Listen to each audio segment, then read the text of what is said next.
Hello friend. So today we have another bone for our discussion and that is sacrum. This is the sacrum bone. So I will tell you about the location of the sacrum bone. Then I will tell you about the anatomical features and the attachment on this bone. And finally, I will tell you about the applied aspect of this sacrum bone. So first of all, where is the situation of this sacrum bone in the body? So this midline wedge-shaped triangular bone is known as sacrum, and this is situated between the two hip bones. This is the right hip bone and this is the left hip bone. So in between the right and the left hip bone, there is the formation of the sacroiliac joint, and this is your sacrum bone. And superiorly you will find lumbar 5 vertebra, and inferiorly you will find the coccyx. So in between the two hip bone, the lumbar fifth vertebra and the coccyx, in the midline you will find a triangular bone, and this unpaired bone is known as sacrum.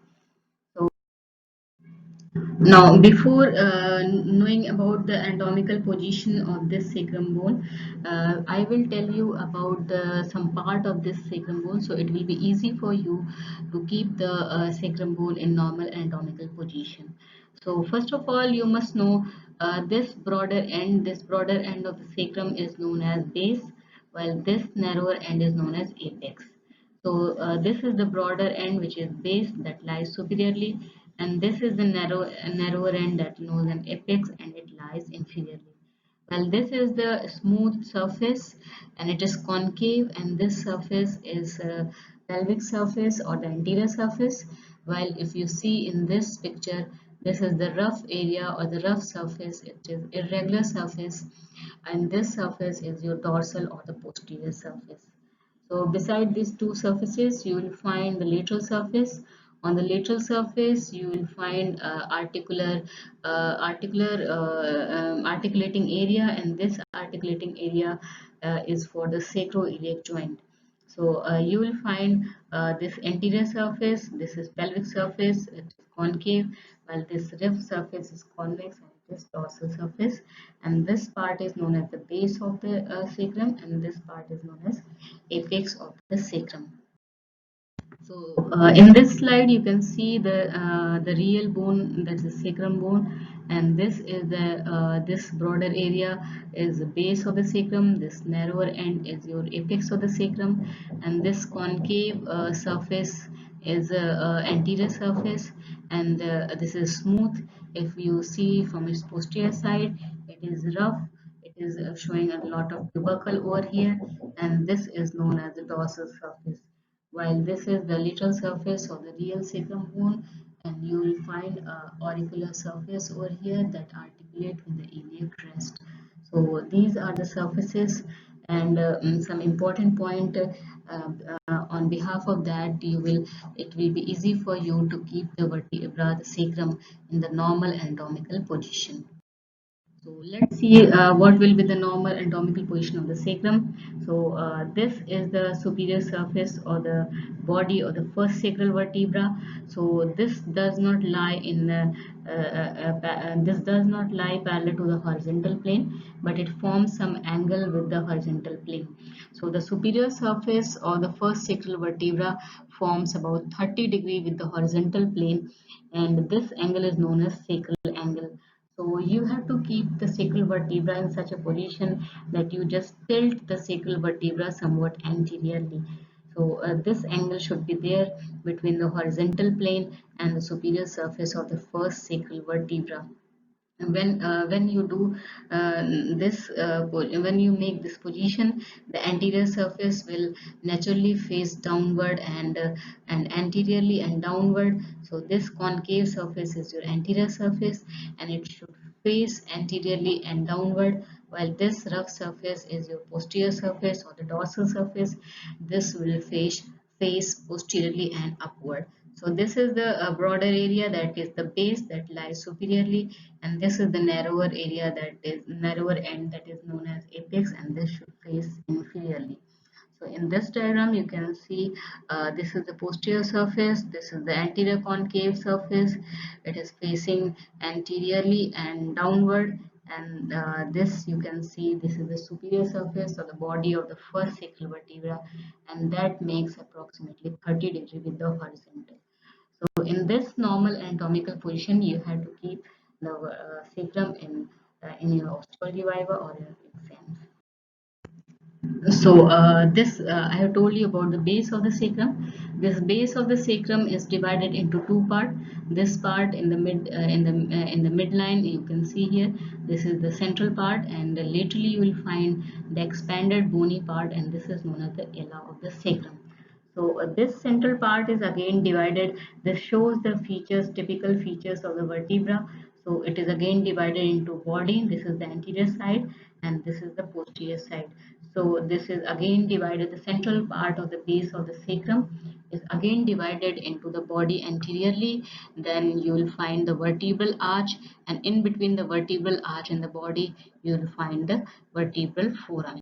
So these three structures are present in the central part of the base of the sacrum, while laterally you will find this expanded wing-like bony part, and this is known as the ala of the sacrum. This ala of sacrum you can see here imaginary, it is divided into two parts. The medial part is somewhat smooth, while the lateral part you will find because of some muscle attachment, some ligament attachment, it is rough. So this ala of sacrum is again divided in two parts. The medial part is known as, the medial part is smooth while the lateral part is rough. So we will see the detail of each part of this sacrum. So this is body, and this body, if we see this body, the transverse diameter of the body of the first sacral vertebra is much more in comparison to the anterior-posterior diameter. So the transverse diameter is greater than the anterior posterior part, and because the main function of the body is to transmit the body weight of human body, so it transmit the body weight from the lumbar 5 vertebra. The body weight is transmitted to the sacral 1 vertebra on this body, and then from here from ala of sacrum to the iliac crest, and then from here to the lower limb. So the main function of this body is basically the body weight transmission. So now this is the anterior side and this is the posterior side. So this anterior border or the anterior margin of the body of the first sacral vertebra is somewhat projected anteriorly, and that margin is known as promontory. So this is known as sacral promontory. The anterior margin, the anterior projected margin of the body of the first sacral vertebra is known as promontory, and this anterior margin and this posterior margin gives attachment to the anterior longitudinal ligament anteriorly and posterior longitudinal ligament posteriorly. Like other vertebra, you know the body gives attachment anteriorly to the anterior longitudinal ligament and posteriorly to the posterior longitudinal ligament. So similar is the case with the body of the first sacral vertebra in the sacrum. So now in this diagram you can see this is the lumbar 5 vertebra and this is the sacral one, and this whole is the sacrum bone. So the anterior surface of the lumbar 5 vertebra makes an angle with the anterior surface of the sacral 1 vertebra, and this angle you can see here, this is roughly 210 degree, and this angle is known as lumbosacral angle because it is formed between the lumbar vertebra and the sacral 1 vertebra. So this angle is known as lumbosacral angle. Depending upon the pathological condition and and the race of the individual, race of the human beings, the value of this angle changes. So you have to remember this lumbosacral angle and what is the value of this lumbosacral angle in a normal adult person. So yeah, the normal adult person. So this is about the body. Now we will see the features of the vertebral arch. So from the body you can see here this bony part is known as pedicle, and from here you can see the lamina. So this bony part which is directed posteriorly and laterally, this is known as the pedicle, while this bony part which is directed medially and posteriorly, this is the lamina, and this lamina gives attachment to a ligament that you all know, that is ligamentum flava.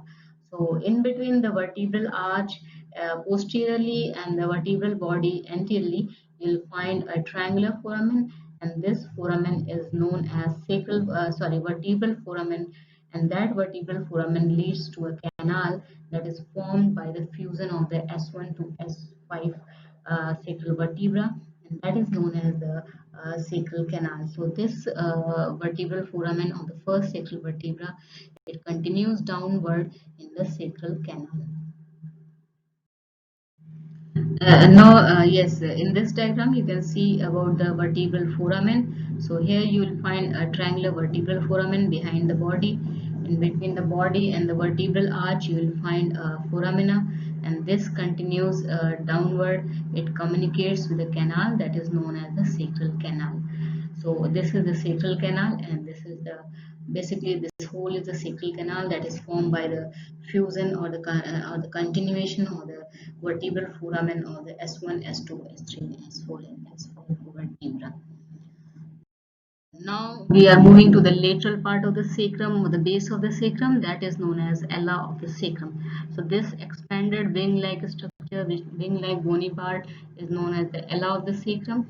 And I have told you that this ala of the sacrum is divided into medial smooth part and the lateral rough part, because this rough part provides attachment to some muscles and some ligament, that is there is impression of this attachment, so that is why it is rough, while this smooth part which is medial, that is in relation to certain structures. So first of all, this lateral parts anteriorly, this provides attachment to a muscle, a few fibers of the muscle that is known as iliacus. The few fibers of the iliacus, they are attached over here anteriorly. And posteriorly, you will find a ligament that is known as ventral sacroiliac ligament, and this ligament is formed that is meant for that stabilize that is needed in the formation of the sacroiliac joint. So this is the ventral sacroiliac ligament, and this is the fibers of the iliacus, the attached on the lateral part of the ala of sacrum. This medial smooth parts is in relation to some structures. This is often very commonly asked in your osteology viva. What are the relation of the medial side of the ala of the sacrum? So you have to memorize these four structures from lateral to medial side or the medial to lateral side, whatever is easy for you, you can go for that. So here this lateral side you will find a nerve over here, and this nerve is known as obturator nerve. So just medial to obturator nerve you will find artery, and this artery is your iliolumbar artery. This iliolumbar artery is basically a branch of internal iliac artery, and then more medially you will find lumbosacral trunk, and more medially you will find the sympathetic vein. So these four structures are related to the medial part of the ala of the sacrum, and this is very commonly asked in your osteology viva. So you have to remember all these four structures from lateral to medial or the medial to lateral side. There is one mnemonic to memorize it from lateral to medial side, that is OILS, oils. So O is for the obturator nerve, I is for the iliolumbar artery, L is for the lumbosacral trunk, and this S is meant for the sympathetic vein. So all these four structures from lateral to medial side you have to remember, because this is asked in your viva exams. Now we will see the apex of the sacrum. So here you can see the apex of the sacrum, and this is a narrower end of the sacrum. This is the broader base, and this is the narrower apex of the sacrum. So this apex basically articulate with the coccyx. So you can see here this is the coccyx, and it articulate with the coccyx. So nothing very important about the apex, but it usually articulate with the coccygeal vertebra. So next, moving on to the surfaces, I have already told you that this sacrum is having four surfaces. The anterior concave surface is known as the pelvic surface. The posterior rough irregular surface is known as dorsal surface. And this, in this diagram, what you're seeing here, this is the lateral surface. So basically there are two lateral surfaces, one pelvic surface and one dorsal surface in the sacrum. So in total there are four surfaces in the sacrum. So we will see the details of each surfaces. what are the important attachment and what are the different features of each surface. So first of all, I will tell you about the pelvic surface. This is the sacrum bone and this is the pelvic surface or the anterior surface. So here you can see in the midline you will find transverse ridges. Because the sacrum in general it is formed by the fusion of the five sacral vertebra. This is the sacral 1 vertebra, sacral 2, 3, 4, 5. The five sacral vertebra get fused and they form a single sacrum. So at the point of fusion, you will find a transverse ridge, and this ridge is known as transverse ridge. You can easily see on the in the bone in the sacrum. And just lateral to these transverse ridges, you will find an opening, and this is known as pelvic sacral foramina. These pelvic sacral foramina they transmit some nerves and the vessel, and these basically transmit the ventral ramus of the upper four sacral nerves and the lateral sacral arteries. So this is basically meant for the passage of the nerves and the vessel.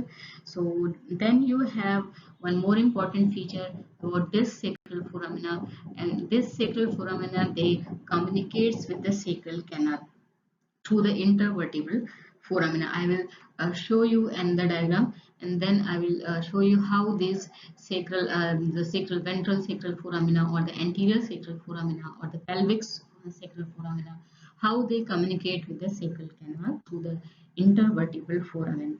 So the median area, what you are seeing here, this median area between the sacral foramina, this is represents the body of the five sacral vertebra, and this area is basically related to certain structures.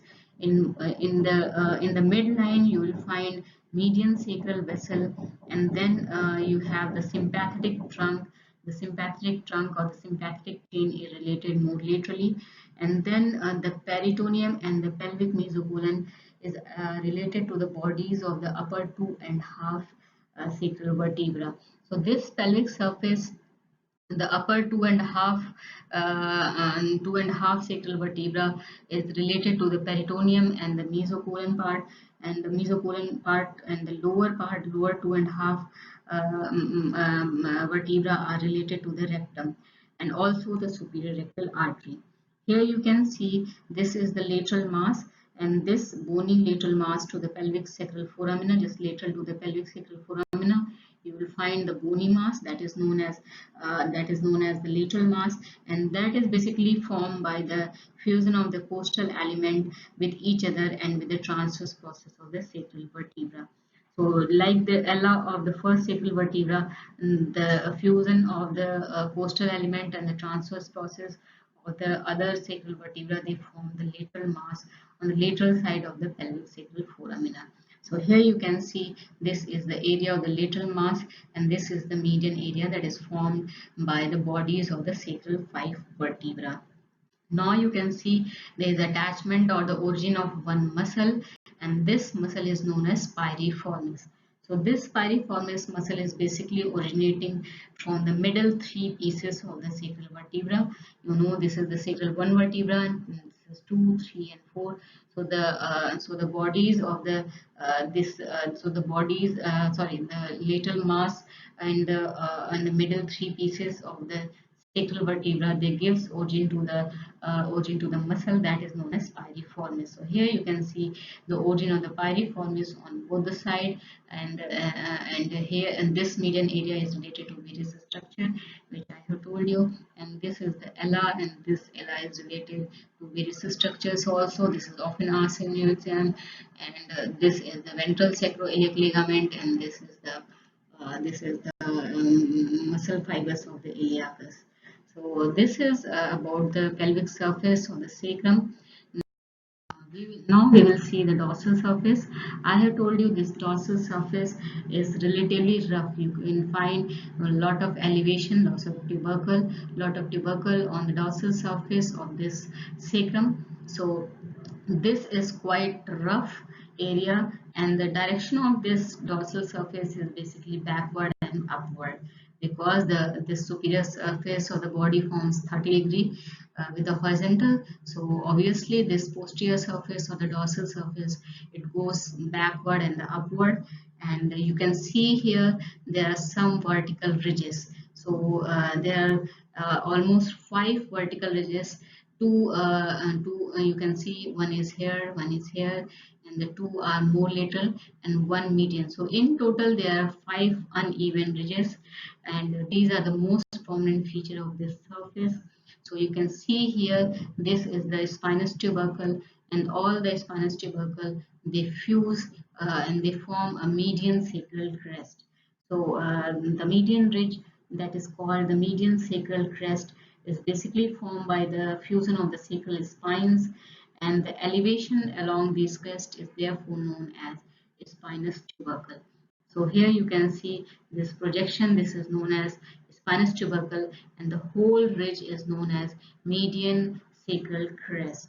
Then on either side of this median sacral crest, we have another ridge on both the side. This is known as the intermediate sacral crest. And this intermediate sacral crest is having tubercle along the crest, are called the articular tubercle. So these tubercles along this intermediate crest is known as articular tubercles.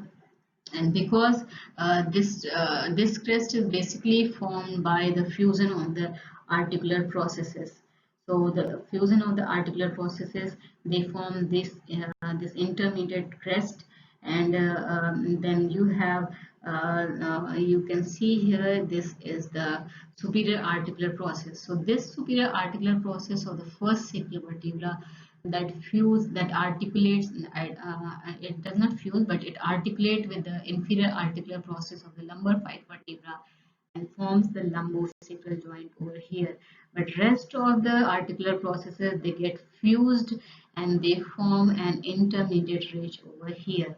But you can see here the inferior articular process or the sacral 5 vertebra does not fuse, and it forms a projection over here, and this is known as the sacral cornu. You can see here, this is the sacral cornu. It is the unfused part of the of inferior articular process of the fifth sacral vertebra. So you must know what is sacral cornu and how does these ridges are formed. So just lateral to this intermediate crest, you will find 4 pairs of opening again, and because this is situated on the dorsal side, so this is known as the dorsal sacral foramina.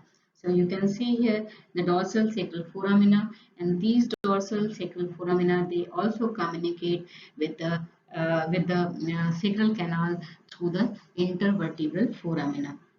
So this is the feature. Now more laterally you will find another ridge, and this ridge is known as the lateral crest, and or the lateral sacral crest, and this is having tubercle, that is known as transverse tubercle. And because why this is known as transverse tubercle, because this crest is basically formed by the fusion of the transverse crosses of the sacral vertebra.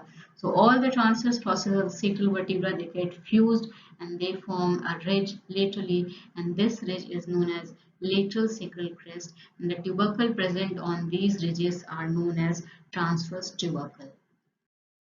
Over here, so you can see here the posterior part of the the lamina of the fifth sacral vertebra does not fuse, and this forms a gap over here. This is known as the sacral hiatus.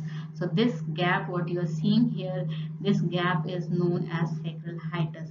So there is another question for your osteology viva. What are the structures that emerge through the sacral hiatus? So there are 3 structures that emerge through the sacral hiatus. That is your fifth sacral nerve, the coccygeal nerve, and the phylum terminale. So these 3 structures are they are emerging from the sacral hiatus.